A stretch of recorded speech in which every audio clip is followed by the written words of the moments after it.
नमस्कार सबैजना। म दुई तीनटा कुरा सेयर गरौँ सबैजना भनेर मेरा दुई तीनटा कुराहरू विशेष गरेर चाहिँ पछिल्लो नेपालमा घटेका केही प्रमुख घटनाहरू, कुलमानको बर्खास्ती, तिनकुने घटना, साथै हिजो मात्रै घटित महानगरमा प्रमुख प्रशासनिक अधिकृत जसलाई चाहिँ महानगर स्वयंले भ्रष्टाचारको मुद्दामा भनेर बर्खास्त गरेको थियो। सुरु गरौँ कुलमानबाट। वर्तमान राजनीति परिवेशले चाहिँ कस्तो देखाउँदैछ भने समाज र नेतृत्व कता जाँदैछ, त्यससँगसँगै जनताको अपेक्षा के छ, जनताको चाहना के छ र जनताको विचार कस्तो हुँदैछ भन्ने विषयलाई अलिकति फरक दृष्टिकोणले हेर्ने कोसिस गर्दैछु मैले चाहिँ मेरो आफ्नो पर्सनल भ्यूबाट। कसैलाई चित्त बुझ्न सक्छ, कतिलाई चित्त नबुझ्न सक्छ। चित्त बुझे मलाई सपोर्ट गरिदिनु होला, लाइक फलो गरेर। चित्त नबुझेमा विभिन्न माध्यममा मेसेजबाट जानकारी गराउनु होला।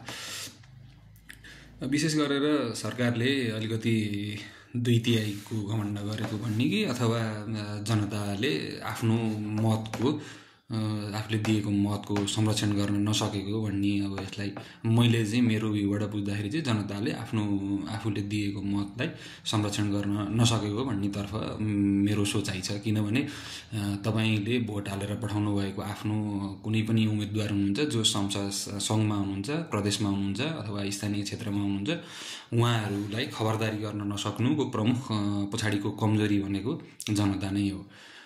यसकै फलस्वरूप सङ्घ सरकारले 3 महिना 4 महिना बाँकी समय सीमा बाँकी रहेका कुलमान घिसिङलाई नेपाल विद्युत प्राधिकरणबाट बर्खास्त गरेर साक्यज्यूलाई ल्याएर चाहिँ त्यहाँ राखेको छ।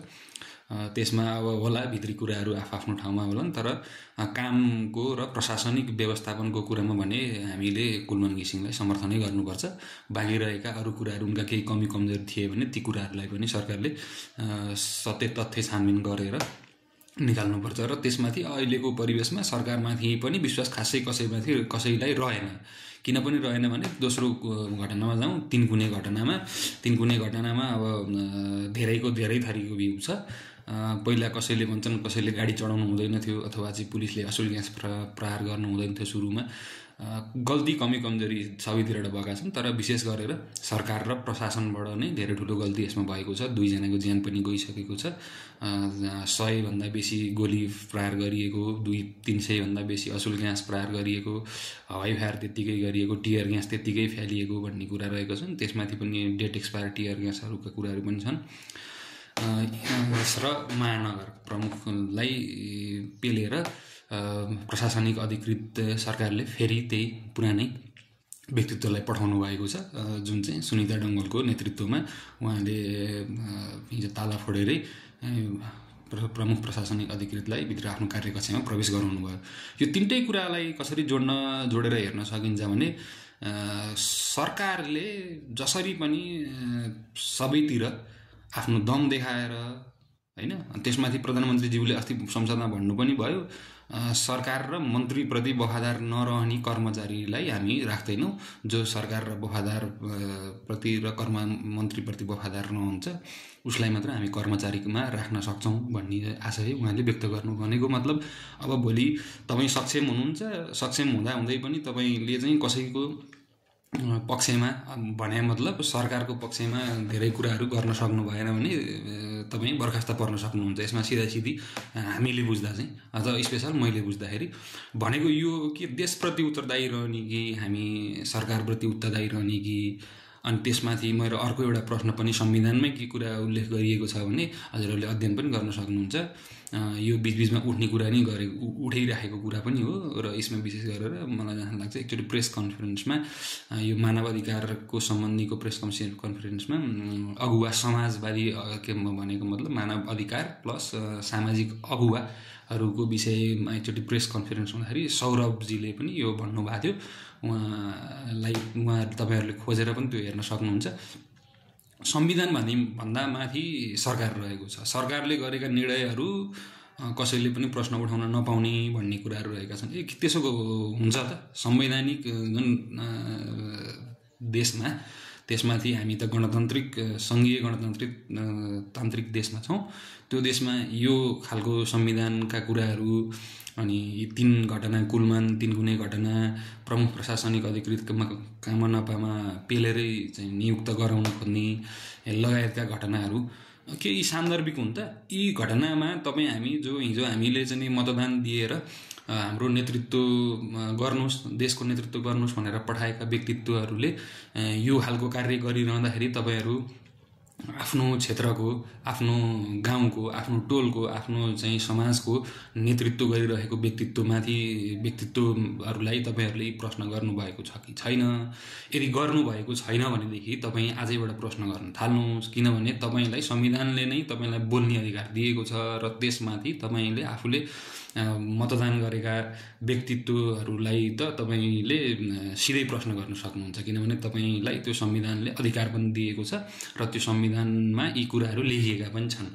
संविधानमा धेरै गहिरिएर नजाउँ, किनभने संविधान धेरै ठुलो छ हाम्रो र धेरै राम्रो पनि छ। त्यसको कार्यान्वयन पक्षमा मात्रै अलिकति फितलो र चुकेको हो कि भन्ने मलाई लाग्दछ। त्यो हुँदाखेरि अब यो कुरामा पनि अब कुलमान घिसिङले आफूले अदालतमा मुद्दा हाल्नुभएको छ। हामीले धेरै यस विषयमा धेरै गम्भीर बहस गरिरहनु पर्ने छैन, किनभने अदालतले केही निर्णय गर्ला। 3 कुने घटनाको विषयमा चाहिँ यो अलिकति राजावादी र गणतन्त्रवादी भनेर जुन छुट्याइयो त्यसमा मलाई जहाँ लाग्छ राजावादी भनेर त्यो दिन धेरै पब्लिक गएको भन्दा पनि गणतन्त्रवादी नेतृत्वकर्ताहरूले तपाईँ हाम्रा नेताहरूले केही कमी कमजोरी गरेको कारणले उहाँहरूलाई केही खबरदारी गर्नुपर्छ। यदि खबरदारी गरिएन भनेदेखि उहाँहरू अझै गलत बाटोमा जानुहुन्छ र देशमा नराम्रा खालका कार्यहरू हुन सक्छन् भन्ने हिसाबले त्यो दिन मानिसहरू एउटा राष्ट्रिय झन्डामा गोलबद्ध भएका थिए। राजा आउनु नआउनु कुरा भनेको बिरलै त्यो दुर्लभ कुरा हो, अलिक गाह्रो कुरा नै हो राजा आउने कुरामा। यदि आएछन् भने त्यो बेलामा त्यतिखेरको कुरा त्यतिखेरै देखाएछन् हामी पनि हेरौँला, किनभने हामी पनि त्यसको विरुद्धमा राजा निरङ्कुश भए भन्ने पक्षको विरुद्धमा हामीले राजा निरङ्कुश भए यिनलाई चाहिँ निरङ्कुश हामीलाई सही हुँदैन भन्ने पक्षमा हामी सानै हुँदाखेरि पनि हामी सायद त्यतिखेर त अलि सानै थियौँ, तैपनि हामी त्यस विषयमा हामीले पनि मुद्दा उठाउने भन्दा पनि हामीले बहस गर्ने आन्दोलनमा सहभागी हुने भन्ने हामी विद्यार्थी थियौँ त्यो बेलामा। हामी +2 पढ्दै थियौँ कोही अथवा SLC दिँदै थियौँ त्यो बेलामा। त्यो बेलामा हाम्रो पनि सहभागिता रहेको थियो। त्यो घटनालाई चाहिँ अलिक गम्भीर रूपमा सरकारले लिनुपर्छ, न्यायिक समिति बनाउनुपर्छ, छानबिन गर्नुपर्छ, सत्य तथ्य बाहिर ल्याउनुपर्छ। होइन भने यस्ता घटनाहरू फेरि पनि दोहोरिन सक्छन्। यसले देशलाई सही दिशातर्फ लाँदैन, तपाईँ हाम्रो भविष्यलाई पनि सही दिशातर्फ लाँदैन। तेस्रो, महानगरका प्रमुख प्रशासनिक अधिकृतलाई चाहिँ पेलेरै भित्र छिराउने भने मतलब यो चाहिँ स्थानीय सरकार र सङ्घीय सरकारको अलिकति बलजफ्ती नै जस्तो। स्थानीय सरकारले हुँदैन, सङ्घीय सरकारले मैले भनेको गर्नुपर्छ भन्ने जस्तो स्थिति आयो। यो आउनु भनेको हाम्रो सङ्घीयतामाथि नै प्रश्न चिन्ह खडा गर्छ यस विषयले चाहिँ, किनभने यो गम्भीर विषय पनि छ।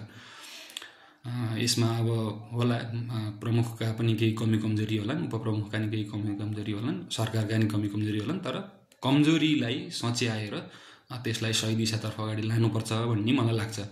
यसो हुँदाखेरि मैले अघि पनि जोडिदिएको थिएँ, हामीहरूको मेन उद्देश्य र हाम्रो मेन प्रायोरिटी भनेको के हुनुपर्छ भने हामी आम पब्लिकको हामीले चाहिँ आफ्नो सरकारलाई उत्तरदायी बनाउने, त्यसको लागि हामीले खबरदारी गर्न पाउनुपर्छ, खबरदारी गर्नुपर्छ। तपाईँ आफ्नो ठाउँबाट आफू जहाँ हुनुहुन्छ त्यहाँबाट जुन सरकारलाई गर्न सक्नुहुन्छ त्यो सरकारलाई आफ्नो ठाउँबाट क्षेत्रबाट दबाब दिँदै जानुपर्छ, दिनुपर्छ। यदि कसैले तैँले किन दबाब दिस भन्छ भने तपाईँको त्यो अधिकार हो, तपाईँले उसँग मेरो अधिकार हो, तैँले मेरो चाहिँ करबाट चाहिँ तलब खाएको हुन्छस्, तलब सेवा सुविधा लिएको हुन्छ, त्यसको